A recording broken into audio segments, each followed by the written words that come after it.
नमस्ते दोस्तों, मैं विजय ठक्कर और आप सबका स्वागत करता हूं हमारे एक नए वीडियो में। अभी आज के वीडियो में हम लोग बात करने वाले हैं रिलेटिव स्ट्रेंथ के बारे में। और ये जो रिलेटिव स्ट्रेंथ है ना, ये हमारे लिए और हमारे पोर्टफोलियो के लिए बहुत ज़्यादा इम्पोर्टेंट है। और ये मैं आप लोगों को ये भी बताने वाला हूँ कि आप लोगों को ये कैसे यूज़ करना चाहिए। और यही वीडियो में मैं आज लास्ट में आप लोगों को ये बताने वाला हूँ, मतलब ड्यूरिंग द वीडियो ओनली, कि अभी के मार्केट में कौन सा सेक्टर सबसे ज्यादा लीडिंग है और कौन सा इंडेक्स बेसिकली सबसे ज्यादा लीड कर रहा है। और मैं आप लोगों को ये वीडियो में ये भी बताऊंगा कि आप कैसे वहां पे इन्वेस्टमेंट कर सकते हो। उसके मैं आप लोगों को 3 ऑप्शन दिखाऊंगा कि प्रैक्टिकल बेसिस पे आप कैसे ये जो भी इंडेक्स है या जो भी सेक्टर है, अगर वो परफॉर्म कर रहा है तो हम प्रैक्टिकली उसमें कैसे इन्वेस्ट कर सकते हैं। उसके मैं आप लोगों को 3 तरीके दिखाऊंगा। और ये कॉन्सेप्ट समझाने से पहले मैं आप लोगों को कुछ दिखाना चाहता हूं, जिससे आप लोगों को आइडिया आ जाएगा कि बेसिकली मैं रिलेटिव स्ट्रेंथ मतलब मैं किस चीज की बात कर रहा हूं। तो अभी देखो, यहाँ पे आप लोग जो स्क्रीन पे देख रहे हो, ये निफ्टी का मंथली चार्ट है ये साइड में, और यहाँ पे निफ्टी फार्मा का एक टाइप से मंथली चार्ट ही है। पर मैं आप लोगों को जो डेटा दिखा रहा हूँ ना, ये अभी 2020 और 2021 के आसपास का डेटा दिखा रहा हूँ। अब आप यहाँ पे देखो, यहाँ पे आप जो देख रहे हो, जनवरी 2020 से लेके मार्च में जो निफ्टी में कोविड का बॉटम बना, आप ये डेटा यहाँ पे देख रहे हो। सो बेसिकली मैं आप लोगों को क्या दिखाने की कोशिश कर रहा हूँ कि हर साल, अगर मैं ऐसे बोलूँ हर महीने, मार्केट में रिलेटिवली कोई ना कोई सेक्टर या कोई ना कोई इंडेक्स सबसे ज्यादा स्ट्रांग होता है। अगर आप उसको सही तरीके से ढूंढ सकते हो तो आप उसमें मार्केट का जो भी रैली है ना, उसका मैक्सिमम फायदा उठा सकते हो। आप यहाँ पे देखो, फॉल के बाद निफ्टी ने अप्रैल 2020 के मंथ में, मैं जब भी परसेंटेज की बात करूंगा तो आप यहाँ पे देखना, अप्रैल 2020 में 14.68% की अपसाइड एक मूव दी। ये तो अभी हम लोगों को दिख रहा है, बट वो टाइम पे मार्केट ने गिरने के बाद इतना ऊपर आया। और वही टाइम पे आप यहाँ पे देखना, अगर मैं फार्मा इंडेक्स की परसेंटेज की बात करूंगा तो आप यहाँ पे देखना, वही मंथ में अप्रैल 2020 में निफ्टी फार्मा ने ऑलमोस्ट 29.97% का एक अपसाइड मूव दिखाया। और अभी आप लोगों को ये भी पता है कि जब मार्केट में बॉटम बन गया था, उसके बाद मार्केट ने जो रैली की, ऑब्वियसली मार्केट तो अच्छा चला ही, बट वो टाइम पे मेरे ख्याल से 2020 और 2021 में आईटी और फार्मा सेक्टर एक ऐसा सेक्टर था जो सबसे ज्यादा चले। और ये सिर्फ 2020-2021 में नहीं हुआ है, ये हर साल होता है। मार्केट हर साल बदलते हैं। जैसे अभी कुछ साल पहले जब अभी ये 2023 की मार्केट की रैली हुई थी, तभी आपने नोटिस किया होगा कि पीएससी सेक्टर और डिफेंस सेक्टर में ज्यादा रैली हुई थी। उसके बाद हमने एक बार देखा था कि अभी रिसेंट की अगर मैं बात करूं तो अभी फार्मा और हेल्थ केयर सेक्टर में ज्यादा स्ट्रेंथ दिख रहा है। इसी तरीके से हम लोगों को हर बार यही देखना है कि कौन से सेक्टर आउट परफॉर्म कर रहे हैं, और उस हिसाब से हमारा जो है इन्वेस्टमेंट प्लान होगा। तो अभी देखो, ये तो मैंने आप लोगों को पास्ट का एक एग्जांपल दिखा दिया कि भाई पास्ट में कैसे हुआ था, और मैं आरएस का जो कॉन्सेप्ट आप लोगों को समझा रहा हूं वो बेसिकली है क्या। तो अभी आप स्क्रीन पे देखो, मैंने क्या किया है ना, मैंने जो मेजर इंडेक्स है मैंने उसको यहाँ पे अपने चार्ट में डाला है। और यहाँ पे मैंने क्या किया है, मैं आप लोगों को सिंपल समझाता हूँ। अगर आप यहाँ पे जाते हो और यहाँ पे जो प्लस है उसको आप दबाते हो, जहाँ पे हमें ट्रेडिंग व्यू में जो भी स्क्रिप्ट है वो डालना है, तो आप लोग समझो यहाँ पे ऐसे डाल सकते हो, निफ्टी फार्मा। तो आपका यहाँ पे ये फार्मा इंडेक्स आ जाएगा और आपको यहाँ पे लिखना है सेम परसेंटेज स्केल। तो मैं अगर ये करूंगा तो आप देखो, ये पर्पल में यहाँ पे फार्मा इंडेक्स आ गया। अभी मैं फिलहाल ये फार्मा इंडेक्स को डिलीट कर रहा हूँ। मैं आप लोगों को सिर्फ ये दिखाने के लिए कर रहा था कि ये सारे जो लाइन चार्ट है वो मैंने कैसे यहाँ पे लाए हैं। और इसके ऊपर मैंने एक पूरा डेडिकेटेड वीडियो बनाया है जिनेश भाई के साथ। अगर आप लोगों को ये चीज समझनी है तो उसका लिंक मैं यहाँ पे दे दूंगा, आप ये वीडियो के बाद वो समझ लेना। बहुत ही इजी है करने के लिए, कोई डिफिकल्ट चीज नहीं है। तो खैर, अभी हम लोग ये बात करते हैं। यहाँ पे मैं क्या कर रहा हूँ ना, देखो आप यहाँ पे देखो मैंने कौन से इंडेक्स को डाला है। Micro cap 250, mid cap 150, mid cap and small cap 400, small cap 250, Nifty total market index डाला है, निफ्टी 100, निफ्टी 200, निफ्टी 500 और निफ्टी नेक्स्ट जूनियर, इसको भी मैंने डाला है। सो बेसिकली यहाँ पे अगर मैं समझो 1 ईयर करूंगा तो यहाँ पे आपको दिखेगा कि भाई 1 ईयर के हिसाब से निफ्टी जूनियर ने सबसे ज़्यादा परफॉर्म किया है, फिर मिड कैप 150 ने किया है, फिर मिड एंड स्मॉल कैप 400 ने किया है, फिर माइक्रो कैप ने किया है। सो बेसिकली मैं अभी आप लोगों को वापस से एक बार निफ्टी का चार्ट दिखाता हूं। हम लोग यहाँ पे बात क्या करने की कोशिश कर रहे हैं, आप ये देखो, अगर आप देखोगे ना सितंबर 2024 से लेके अभी तक मार्केट ने कुछ खास रिटर्न नहीं दिया है। खास रिटर्न क्या, एक तरीके से नेगेटिव रिटर्न दिया है। पर आप यहाँ पे देखो, जब मार्च 2026 में मार्केट ने बॉटम बनाया था, उसके बाद निफ्टी में अप्रैल मंथ में ऑलमोस्ट 7, अच्छा यहाँ पे भी अप्रैल मंथ में निफ्टी बढ़ा, यहाँ पे भी मार्च अप्रैल में निफ्टी बढ़ा था। तो आप एक चीज देखो, हर बार मार्च अप्रैल में निफ्टी का मेजर बॉटम एक तरीके से बनता ही है। सो बेसिकली मैं ये बताने की कोशिश कर रहा हूँ कि अप्रैल 2026 में मार्केट में एक बॉटम बना, यहाँ पे फिलहाल हम लोगों को वही दिख रहा है, और निफ्टी ऑलमोस्ट 7.46% ऊपर गया। खैर उसके बाद अभी ऑलमोस्ट 50% से भी ज़्यादा ये रिट्रेस हो गया है, पर मार्च में जो है वो मेजर बॉटम बना था। तो मैं क्या यहाँ पे सोचने की कोशिश कर रहा हूँ, मैं एक काम करता हूँ, यहाँ पे लास्ट 3 महीने का मैं यहाँ पे ये देखता हूँ कि पूरे लास्ट 3 महीने में कौन से मार्केट ने सबसे ज़्यादा परफॉर्म किया है, कौन से इंडेक्स ने बेसिकली। तो आप यहाँ पे देखो, आपको यहाँ पे दिखेगा निफ्टी माइक्रो 250 ने सबसे ज़्यादा परफॉर्म किया है, उसके बाद निफ्टी स्मॉल कैप 250 ने सबसे ज़्यादा परफॉर्म किया है, फिर मिड कैप स्मॉल कैप 400 है, फिर मिड कैप 150 है, फिर निफ्टी जूनियर, और सबसे नीचे अगर आप देखोगे ना तो इनफैक्ट ये लास्ट 3 महीने में निफ्टी तो -2% पे है। तो अभी देखो, ये मेजर इंडेक्स की कैलकुलेशन देख के, अब ये डेटा को देख के आप लोगों को क्या समझ में आया कि भले ब्रॉडर मार्केट हमारा अभी भी खराब है, पर फिर भी मार्केट में बहुत सारे ऐसे एरियाज है जहां पे एक अच्छी ब्रॉड बेस रैली चल रही है, और वो रैली में अगर हम पार्टिसिपेट हमारे कैपिटल को लगा के करें तो there is a high possibility कि हम एक अच्छा अल्फा जनरेट कर सकते हैं। तो अभी देखो, यहाँ पे मुझे ये पता चल गया कि भाई निफ्टी माइक्रो कैप 250 अच्छा चल रहा है, फिर स्मॉल कैप 250 है, फिर मिड एंड स्मॉल कैप 400 है, फिर मिड कैप 150 है। अगर आप लोगों को उसका चार्ट देखना है तो आप यहाँ पे देख सकते हो, मैं 1 मिनट के लिए ये हटा देता हूँ, तो हम लोगों को भी आइडिया आ जाएगा कि क्या चल रहा है वहाँ पे। फॉर एग्जाम्पल मैं यहाँ पे लगाता हूँ निफ्टी माइक्रो कैप 250 इंडेक्स, तो आप यहाँ पे देखो, अभी ये इसका मंथली टाइम फ्रेम का चार्ट है, तो आपको यहाँ पे जो स्ट्रेंथ है वो क्लियरली दिखेगी कि भाई अप्रैल मंथ में ये मार्केट में एक अच्छा रैली आया, उसके बाद मई में भी ये मार्केट नेगेटिव नहीं है, और अभी भी ये मार्केट नेगेटिव नहीं हुआ है। जबकि अगर आप निफ्टी का चार्ट देखोगे तो आपको क्लियरली दिखेगा कि यहाँ पे लास्ट 2 महीने से कंटिन्यूसली रेड कैंडल बन रहे हैं। तो एक तरीके से आप लोगों को यहाँ पे भी ये दिख रहा है। अगर हम लोग निफ्टी स्मॉल कैप 250 इंडेक्स को भी देखेंगे तो आप यहाँ पे देखना, यहाँ पे भी वो आप लोगों को क्लियरली दिख रहा है।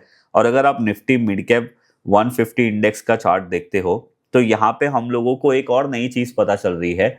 अगर आप यहाँ पे देखो, निफ्टी अभी भी अपने ऑल टाइम हाई से बहुत ज्यादा दूर है। अगर मैं परसेंटेज हिसाब से बात करूं तो निफ्टी अपने ऑल टाइम हाई से ऑलमोस्ट 13% दूर है। जबकि अगर आप निफ्टी मिड कैप 150 इंडेक्स को देखोगे तो वो अपने ऑल टाइम हाई के आसपास ही ट्रेड कर रहा है।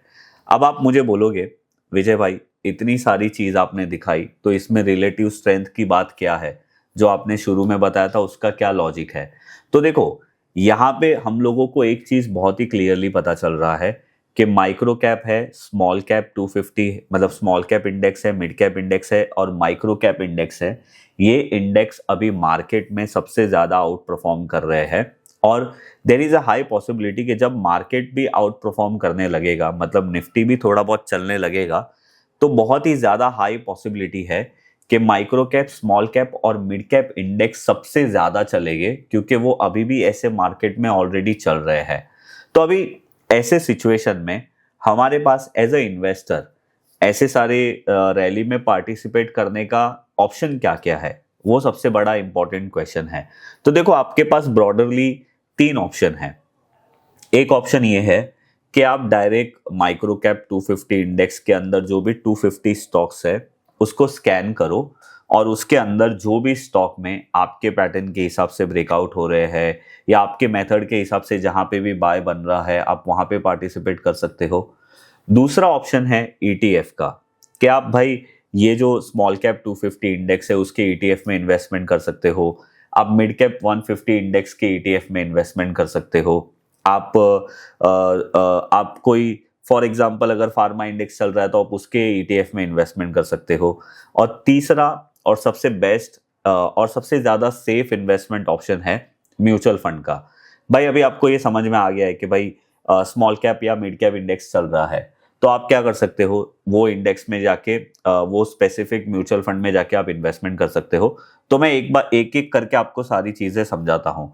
फॉर एग्जाम्पल अभी अगर मुझे ऐसा देखना है कि भाई मुझे माइक्रो कैप इंडेक्स में इन्वेस्टमेंट करना है तो मैं यहाँ पे आऊंगा निफ्टी माइक्रो कैप 250 इंडेक्स और मैं यहाँ पे स्कैन करूंगा। और देखो मैंने यहाँ पे डेट भी डाला है कि 1 मार्च 2026 से लेके अभी तक 2026 तक कौन से स्टॉक ने सबसे ज्यादा आउट परफॉर्म किया है। तो देखो ये सारे 250 स्टॉक स्कैन हो गए। मैं यहाँ पे 3 मंथ के हिसाब से देखूंगा कौन से स्टॉक ने ज्यादा परफॉर्म किया है। तो आप यहाँ पे देख सकते हो बालाजी अमाइंस का नाम आया। अब मैं क्या करता हूँ, सिंपली जाता हूँ बालाजी अमाइंस का यहाँ पे चार्ट लगा लेता हूँ। और ये मैं पहला ऑप्शन आपको बता रहा हूँ कि आप डायरेक्ट स्टॉक में कैसे इन्वेस्ट कर सकते हो। तो आप बालाजी अमाइंस के चार्ट में यहाँ पे देख सकते हो इसने 2021 में एक टॉप बनाया 5200 5300 के आसपास। उसके बाद ये स्टॉक कंटिन्यूसली एक डाउन ट्रेंड में चल रहा था। पर अगर आप यहाँ पे देखोगे ना, इसने अभी रिसेंटली यहाँ पे एक स्विंग लो बनाया, वापस से नया स्विंग लो बनाया। पर ये स्विंग लो मतलब ये जो डाउन ट्रेंड है उसको एक तरीके से आप बोल सकते हो यहाँ पे ब्रेक कर दिया। तो अब ये स्टॉक एक तरीके से लॉन्ग टर्म के चार्ट में अपना डाउन ट्रेंड ब्रेक करता हुआ दिख रहा है। और ये जो पैटर्न है ना, बेसिकली यहाँ पे एक स्विंग लो बना, फिर यहाँ पे एक नया स्विंग लो बना, इसको स्विंग लो फेलियर पैटर्न भी बोलते हैं। एक तरीके से ये भी एक डबल बॉटम तरीके का एक पैटर्न होता है। सो बेसिकली ये एक स्टॉक मैंने स्कैन किया और मैंने यहाँ से फिर और अगर आपको देखना है तो देखो और भी बहुत सारे स्टॉक्स है कि लास्ट 3 महीने में कौन से स्टॉक ने, फॉर एग्जांपल अगर ये गरवारे हाईटेक को मैं चेक करता हूँ तो मैं यहाँ पे जाके ये डाल देता हूँ गरवारे हाईटेक। तो देखो अब ये गरवारे हाईटेक का मंथली टाइम फ्रेम का चार्ट है और यहाँ पे मुझे क्या समझ में आ रहा है कि गरवारे ने अपना ऑलमोस्ट 2024 का हाई ब्रेक किया है विद गुड कैंडल। तो देखो ये स्टॉक ऐसा है जो अपना ऑल टाइम हाई ब्रेक कर रहा है विद गुड प्राइस और विद गुड वॉल्यूम। और जो हमने थोड़ी देर पहले बालाजी वाला स्टॉक देखा था उसमें ये था कि वो स्टॉक एक डाउन ट्रेंड का ट्रेंड रिवर्सल कर रहा है, मतलब वो डाउन ट्रेंड अपना रिवर्सल ब्रेकआउट कर रहा है। तो ये एक ऑप्शन हो गया इन्वेस्टमेंट करने का कि जो भी इंडेक्स या जो भी सेक्टर आउट परफॉर्म कर रहा है आप वो सेक्टर के अंदर जाओ और उसके आउट परफॉर्मिंग स्टॉक को चेक करो, उसके चार्ट देखो, उसमें जो सबसे बेटर चार्ट है उसमें आप इन्वेस्टमेंट करो आपके मेथड के हिसाब से। दूसरा ऑप्शन क्या है, ये देखो ये एंजल वन का ट्रेड वन प्लेटफॉर्म है। आप यहाँ पे आके होम में जा सकते हो। मैंने आपको बोला ईटीएफ वाला ऑप्शन। यहाँ पे आप देखो इंडेक्स गोल्ड सिल्वर, तो अभी हम लोगों को इंडेक्स का ईटीएफ देखना है। तो देखो यहाँ पे एचडीएफसी का स्मॉल कैप 250 इंडेक्स है, आप डायरेक्ट ये इंडेक्स में इन्वेस्टमेंट कर सकते हो। अगर आपको कोई मिड कैप में इन्वेस्टमेंट करना है तो यहाँ पे देखो एचडीएफसी मिड कैप 150 का भी इंडेक्स ईटीएफ है, आप इसमें भी इन्वेस्टमेंट कर सकते हो। और तीसरा जो ऑप्शन है, आप यहाँ पे आइए अगेन होम में, म्यूचुअल फंड में जाइए और यहाँ पे आप सिंपली क्या कर सकते हो कि भाई मुझे कोई मिड कैप म्यूचुअल फंड देखना है। तो आप यहाँ पे जैसे मैंने एचडीएफसी मिड कैप फंड खोल लिया तो इसका मैंने पूरा डेटा वेटा देख लिया। अदरवाइज मैं आप लोगों को यहाँ पे और एक अच्छा ऑप्शन बताता हूँ। जैसे देखो आप यहाँ पे गए, ये पोर्टफोलियो में गया, यहाँ पे ये 2 पोर्टफोलियो में एक Parag Parikh flexi cap ELSS tax saver है। उसके बाद देखो ऑलरेडी ये पोर्टफोलियो में डीएसपी मिड कैप फंड है। अभी मैं यहाँ पे इसको बोलूंगा कि मेरे पोर्टफोलियो का भाई एनालिसिस करके बता। तो यहाँ पे ये मुझे बता रहा है कि भाई आपका पोर्टफोलियो ये है और अगर आप बेंचमार्क की वैल्यू मतलब अगर आप उसको कंपेयर करोगे तो आपका जो पोर्टफोलियो है ना वो स्लाइडली एक तरीके से बेंचमार्क को अंडर परफॉर्म कर रहा है। आप यहाँ पे देखो 1.43% से मेरा पोर्टफोलियो बेंचमार्क के पोर्टफोलियो को अंडर परफॉर्म कर रहा है। तो अगर मैं इसको बोलूंगा कि भाई ऑप्शन बताओ तो ये यहाँ पे ऑटोमेटिकली ऑप्शन भी बता देगा कि भाई आपके जगह पे अगर आपको अच्छा रिटर्न जनरेट करना है तो आप ये वाले जो फंड है क्वांट का स्मॉल कैप है उसमें इन्वेस्टमेंट कर सकते हो। आप निप्पॉन स्मॉल कैप में इन्वेस्टमेंट कर सकते हो। अगर मैं यहाँ पे व्यू कंप्लीट रिपोर्ट करूंगा तो यहाँ पे मेरे को पूरा ऑप्शन आ जाएगा कि भाई मिड कैप में कर सकते हो। मिड कैप के लिए बेटर ऑप्शन कौन से है ये देखो यहाँ पे दिख सकता है। ELSS के लिए कौन सा है, स्मॉल कैप के लिए कौन सा है। तो ये एक हो गया। इनफैक्ट अगर आप फॉर एग्जांपल ये पोर्टफोलियो तो मेरा यहाँ पे ही है, समझो आपका पोर्टफोलियो यहाँ पे नहीं है एंजल में, तो आप यहाँ पे ये भी कर सकते हो, review your mutual fund portfolio, import external fund करके आप यहाँ पे जाके अपना जो भी म्यूचुअल फंड है अपने पैन कार्ड के हिसाब से यहाँ पे MF सेंट्रल में जाओगे तो ये आपको OTP वगैरह मांगेगा जो भी आपका पैन कार्ड है उसके हिसाब से, और आप यहाँ पे OTP डालोगे तो आपका कहीं पे भी म्यूचुअल फंड जो भी इन्वेस्टमेंट रहेगा ना उसका भी आप यहाँ पे देख सकते हो कंपैरिजन करके कि भाई आपका म्यूचुअल फंड कैसा कंपेयर कर रहा है कंपेयर टू बेंचमार्क इंडेक्स। तो ये तीनों ऑप्शन हैं, आप ये तीनों तरीके से एक तरीके से मार्केट में आप एक अच्छा अल्फा जनरेट कर सकते हो अपने पोर्टफोलियो में। अब मैंने आप लोगों को यहाँ पे जो रिलेटिव स्ट्रेंथ का कॉन्सेप्ट है ना वो मैंने आप लोगों को किस तरीके से समझाया।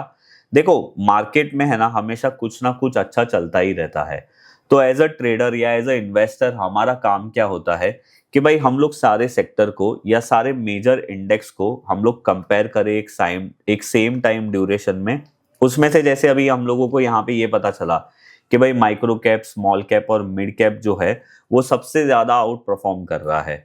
उसके बाद हमारे पास तीन ऑप्शन क्या क्या है, या तो हम डायरेक्टली वो सेक्टर या वो इंडेक्स के स्टॉक्स के अंदर जो भी आउट परफॉर्मर है उसको ढूंढे और उसके अंदर डायरेक्ट इन्वेस्टमेंट करें, या फिर आप उसका ETF खरीद सकते हो, या फिर थर्ड ऑप्शन मैंने आपको बताया म्यूचुअल फंड के लिए देख सकते हो।